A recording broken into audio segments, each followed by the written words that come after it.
నమః పరమ ఋషిభ్యో నమః పరమ ఋషిభ్యో నమః పరమ ఋషిభ్యః. జై శ్రీమన్నారాయణ. ప్రియ భగవద్బంధువులారా, వేదవాక్కు కార్యక్రమానికి స్వాగతం. ఒక గురువు గారు వారి శిష్యులందరికీ కూడా జ్ఞానం చాలా గొప్పనైనది, జ్ఞానం ఉంటేనే ఎవరైనా ఆనందంగా ఉంటారు, జ్ఞానం లేకుంటే ఎప్పటికీ దుఃఖంతోనే ఉంటారు, ఈ అంశాన్ని తెలియజేస్తూ ఉన్నారు. కానీ శిష్యులకి నమ్మకం కలగట్లేదు. గురువుగారండి, జ్ఞానం నిజంగా ఉంటేనే ఆనందం కలుగుతుందా? లోకంలో చాలా మంది ఎన్నో అనుభవిస్తూ ఉన్నారు, వాళ్ళకి మరి సక్రమమైనటువంటి జ్ఞానం లేదు కదా, వారు పరిపూర్ణమైన ఆనందాన్ని అనుభవించినట్టేనా? ఈ సందేహం కలిగిందంట శిష్యులందరికీ. అప్పుడు గురుగారు ఏం చేశారంటే ఒక చిన్న పరీక్ష పెట్టారు, ఒక చిన్న టాస్క్ ఇచ్చారు. వారికి ఒక పరిపూర్ణమైనటువంటి అనుభవం వాళ్ళకి కలగాలని పొద్దున పూట ఈ విషయాన్ని తెలియజేస్తూ ఉన్నారు. వాళ్ళందరికీ సందేహం కలిగింది. ఒక గదిని చూపించారు గురువుగారు. ఏం చెప్పారంటే ఆ గది మొత్తం కూడా చిన్న సందు కూడా లేకుండా అన్ని వస్తువులతో నింపేయండి అని గురువుగారు ఆదేశాన్ని ఇచ్చారు. ఇంకా శిష్యులు వెళ్ళి ప్రయత్నం చేస్తూ ఉన్నారు. పొద్దున 6 నుంచి ప్రయత్నం చేస్తూ ఉన్నారు. ఎన్నో బట్టలు పెట్టారు, ఎన్నో ధాన్యంతో నింపారు, ఎన్నో రకాల వస్తువులను పెట్టారు, ఎన్నో సమిధలని పెట్టారు, ఎన్నో ప్రమిదలని పెట్టారు. ఇలా ఎన్ని రకాల వస్తువులు పెడుతూ ఉన్నా కానీ గది మొత్తం కొంత సందు కూడా లేకుండా మొత్తం నిండిపోయి ఉండాలట. ఇది గురుగారు చెప్పింది. ఎంత ప్రయత్నం చేస్తున్నా ఆ గది మొత్తాన్ని కూడా నింపలేకపోయారు శిష్యులంతా. ఇక సూర్యుడు అస్తమించాడు. వాళ్ళందరూ వచ్చి గురువుగారికి ప్రార్థన చేసి, గురుగారండి, మేము ఆ గది మొత్తం కూడా నింపలేకపోయాము, ఎన్ని రకాల వస్తువులు పెట్టినా నింపలేకపోయాము అని తెలియజేశారు. అప్పుడు గురువుగారు అక్కడికి ఆ గది దగ్గరికి వచ్చి గది లోపలికి వారందరినీ కూడా తీసుకెళ్లి ఒక చిన్న దీపాన్ని వెలిగించారట.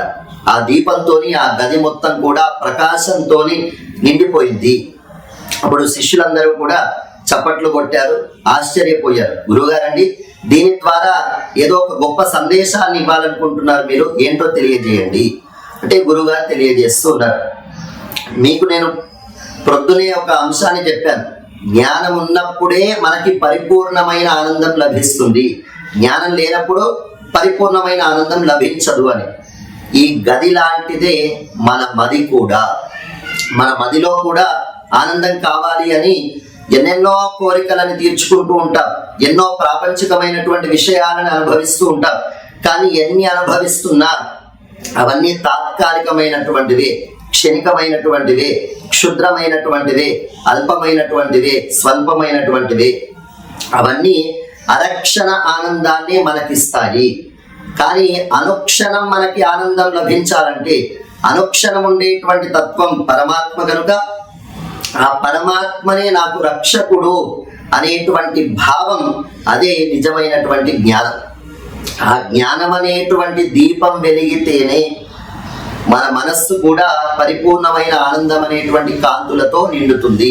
కనుక గది మొత్తం ప్రకాశించాలంటే దీపం కావాలి, మది మొత్తం ప్రకాశించాలంటే జ్ఞానం కావాలి.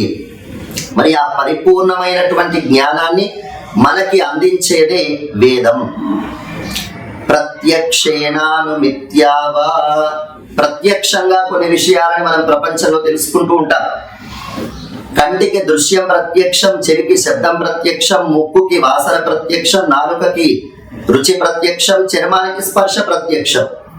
ఇలా 5 జ్ఞానేంద్రియాల ద్వారా ప్రాపంచికమైన ఎన్నో విషయాలను తెలుసుకుంటూ ఉంటాం.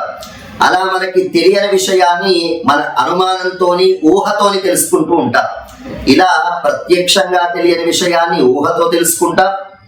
ప్రత్యక్షంగా కానీ ఊహతో కానీ, మన అనుమానంతో కానీ, మన ఆలోచనతో కానీ, మన శక్తితో ఏ విషయాన్నైతే మనం తెలుసుకోలేమో ప్రత్యక్షేన అనుమిత్యావ యస్తు పాయో న బుధ్యతే ఏనం విదంతి వేదేన తస్మాత్ వేదస్య వేదత.